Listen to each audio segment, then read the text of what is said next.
హెబ్రీయులకు రాసిన పత్రిక 12:16 చదువుతాం చూడండి. ఇక్కడ చెప్తున్నాడండి మానవ సమాజానికి మరో మెలుకు. ఏమని?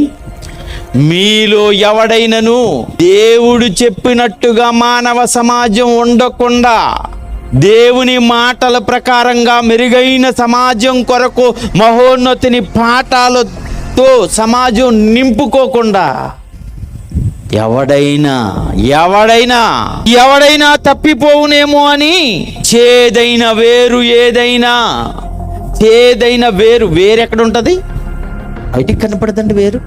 ఇగో మామిడి చెట్టు ఉంది అక్కడ, మన కొబ్బరి చెట్లు ఉన్నాయి, వేర్లు బయటికి కనపడుతున్నాయండి.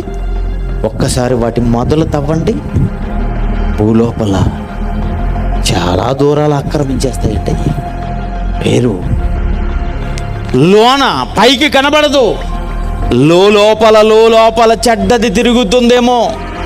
ఎంత చెడ్డది! ఒక మనిషి చచ్చిపోయినంత వరకు బయటికి కనబడలేదు అది.